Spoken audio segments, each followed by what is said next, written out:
हमने पिछले वीडियो में उपानुक्रम यानी कि सब सीक्वेंस के बारे में थोड़ा देखा था। क्या है सब सीक्वेंस? तो हमने देखा था कि an हमारे पास कोई अनुक्रम है, तो हम क्या करते थे, an के लेते थे, ये उपानुक्रम होता है, यानी कि ये सीक्वेंस और ये सब सीक्वेंस। लेकिन कब? यदि n के प्राकृतिक संख्याओं की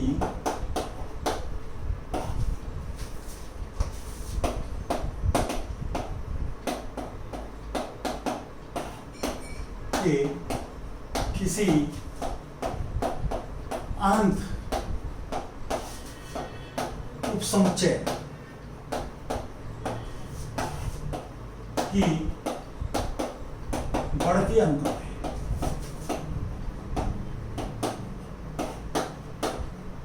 ठीक है, जैसे हमने क्या देखा था, उदाहरण अगर हम लें इसका, an के 2k हो सकता है, तो उस समय पर n के हो जाएगा a2n, n के k स्क्वायर हो सकता है, तो उस समय पर an के क्या हो जाएगा,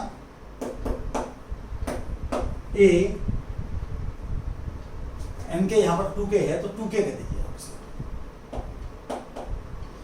ये क्या हो जाएगा k स्क्वायर। ठीक है, और इसी प्रकार से कुछ और भी नियम आप बता सकते हैं, जैसे आप nk को ले सकते हैं 6k - 1, तो उस समय पर an क्या हो जाएगा, a 6k - 1। तो जैसे इसके किस प्रकार के अवयव आएंगे, a5, a11, a17। इस प्रकार का हमने उपानुक्रम की बात की थी।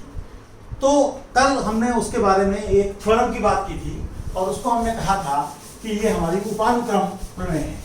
तो क्या थी वो उपानुक्रम प्रमेय? उपानुक्रम प्रमेय ये थी, उपानुक्रम प्रमेय, आप इसको सब सीक्वेंस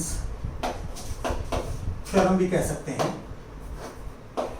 और ये केवल इतनी सी बात कह रही है जो कि हमको महसूस भी हो रही है, यदि an converges to a, तब an के converges to a, ये सीधी सी बात है। तो हमें इसको थोड़ा सा आज इसके प्रूफ के बारे में देखना है। तो हम देखते हैं, अगर उत्पत्ति को हम देखें तो अब हमें an एक सीक्वेंस गिवन है और ये कहा है कि वो a को कन्वर्ज कर रही है।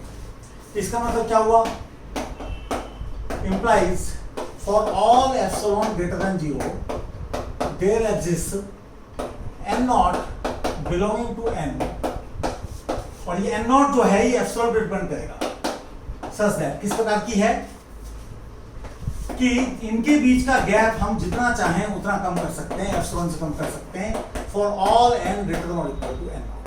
n खुद भी एक नेचुरल नंबर है, ये हम जानते हैं। अब अगर मान लीजिए कि मैं an के की बात करूं, तो हम देख ही चुके हैं कि जो n के है वो इंक्रीजिंग सीक्वेंस है, तो वो हमेशा बड़ी या बराबर होती है k के, या एक तरीके से तो वो अगर मान लीजिए बड़ा हो जाए n नॉट से, तो इसका क्या मतलब होगा, यदि तो अगर n के हमारा greater than equal to k है और k अगर हमारा greater than equal to n not है, तो implies an k minus a is less than epsilon, और फिर क्या होगा, for all n k greater than equal to, इस प्रकार का हो जाएगा। जितने भी n k से हमारे बड़े होंगे, n नॉट से बड़े होंगे हमारे n k, उन सब के लिए ऐसा हो जाएगा। तो इसका मतलब क्या हुआ कि an k जो सब सीक्वेंस है वो भी a को कन्वर्ट करती है। ये जानकारी हमें यहाँ से मिल जाती है। तो ये एक छोटी सी बात थी, कोई खास बात नहीं है, ये मैंने आपको बताया। अब इसका एक हम अनुप्रयोग देख लेते हैं। वैसे कल हमने थोड़ा सा चर्चा की थी इस बारे में। एक तो उपयोग हमने ये देखा था कि कोई सीक्वेंस है और उसकी अगर दो या दो से अधिक ऐसी सब सीक्वेंस हैं जो डिफरेंट पॉइंट्स को कन्वर्ज कर रही हैं या कन्वर्ज नहीं कर रही है कोई सी एक सीक्वेंस, तो ओरिजिनल सीक्वेंस भी कन्वर्ज नहीं कर सकती। यदि या तो दो सब सीक्वेंस डिफरेंट पॉइंट्स को कन्वर्ज करें या कोई सब सीक्वेंस डाइवर्ज करे तो ओरिजिनल सीक्वेंस भी डाइवर्ज करेगी। अब उपानुक्रम प्रमेय का अनुप्रयोग का मतलब एप्लीकेशन, ठीक है। तो क्या प्रश्न है हमारे सामने? प्रश्न ये है, माना C greater than 1, सिद्ध करो कि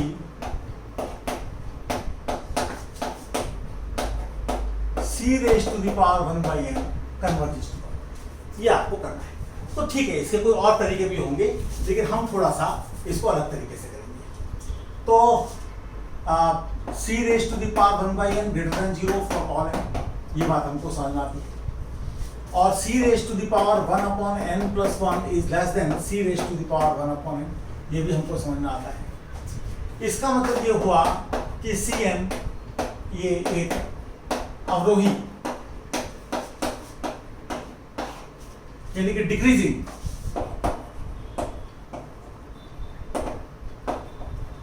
सीक्वेंस है।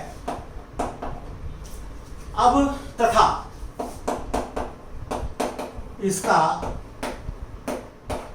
निम्न परिबंध 1 है, क्योंकि हम ये देख रहे हैं कि ये हमेशा 0 से बड़ी है। एक है या शून्य है, जो भी आप कहना चाहें। अतः ये जो सीक्वेंस है ये अभिसारी है यानी कन्वर्जेंट है। माना C raised to the power 1/n converge करती है इसको। अब इसकी एक सब सीक्वेंस ले लेते हैं और वो ले लेते हैं हम C 1/2n, ये भी हमारी कन्वर्ज करेगी x को। अब हम देखते हैं कि x हमारा किसके बराबर है। तो x हमारा बराबर है limit n tending to infinity C raised to the power 1/n, और ये बराबर है limit n tending to infinity C raised to the power 1/2n, और इसको लिख सकते हैं limit n tending to infinity और C raised to the power 1/n का स्क्वायर रूट, इसे लिख सकते हैं root x। This implies x square equal to x implies x equal to 0 या 1। अब जितने भी इसके अवयव हैं हम देख सकते हैं कि 0 से बड़े तो हैं ही, लेकिन कोई भी जैसे 1 से बड़ा नंबर है उसका आप चाहे थर्ड रूट लो, फोर्थ रूट लो, फिफ्थ रूट लो, तो आप देख सकते हैं कि वो हमेशा ही 1 से बड़ा आएगा।